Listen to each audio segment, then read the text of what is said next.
Embere badde yabonkeke ku kooti enkulu mu Kampala nga lweta Dr. Kano Kizza Besigye n'omuyambi we Ajobedi Lutale wamu ne munnamagye Captain Denish Oya Ola baleetebwa mu kooti maaso g'omulamuzi Emmanuel Baguma okuli emisango egibavunaanibwa.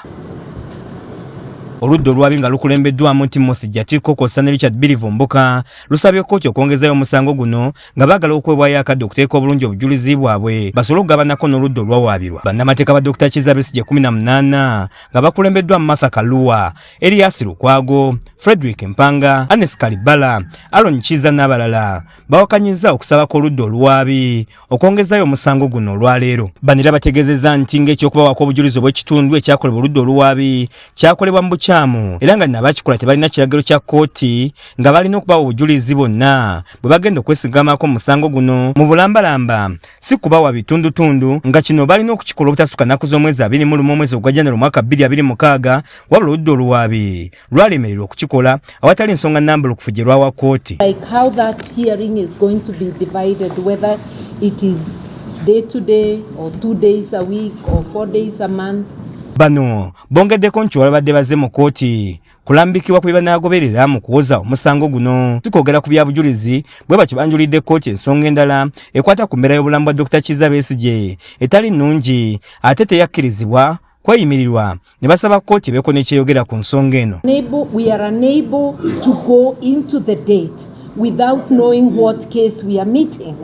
That's what I wanted to conclude with. Omulamuzi oluvannyuma lw'okuwuliza enjuyi zombi ategeeza nga bashegeddeko nti oludda oluwaabi lwawaddeeko ku bujulizi obumu eri oludda olwawaabirwa era n'ategeeza nti olw'ekikula ky'omusango guno akkiriza okwongerayo akadde okuva olw'okutuusa nga ennaku z'omwezi 3 omwezi ogwokusatu mwaka 2026 okulaba nga bamaliriza okukola ku bujulizi bonna era babuweeko oludda olwawaabirwa olubakomewo nga 3 omwezi ogujja okuwulira omusango guno.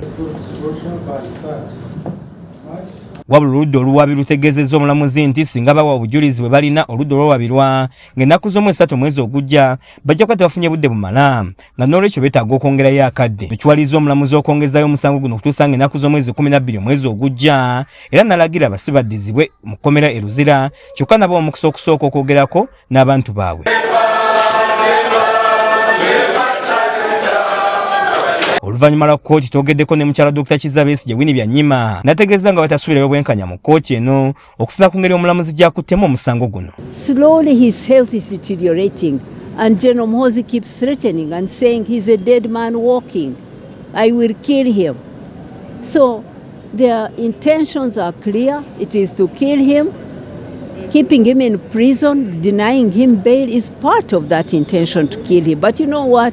It is God who gives life. Onera annyonnyodde ku kyabaddewo eggulo badde bategeeza okusabira Dr. Kizza Besigye ku Lutikko e Lubaga nga kuno kwayongezeddwayo. A few days I will come back to you to tell you because I want to investigate that mass. Who investigates mass? Mass was there. You saw the order of mass. It has a procedure. It is sacred. Dr. Kizza Besigye n'omuyambi we Ajobedi Lutale baakwatibwa ne bateekebwa mu nkomyo omwezi ogw'Okwakumi mwaka 2024 ku misango gy'okulya mu nsi olukwe n'okusirikira amawulire ag'okulya mu nsi olukwe nga kigambibwa nti emisango ne bagizza mu nsi ez'enjawulo okuli Kenya, Greece, Switzerland wakati w'omwaka 2023 ne Novemba 2024 era ng'oluvannyuma oludda oluwaabi lwabongerako ne munnamagye Captain Denish Oya Ola ku misango gye gimu. Zawedde Hindu yakusakidde eggulire lino Krake STV Agale.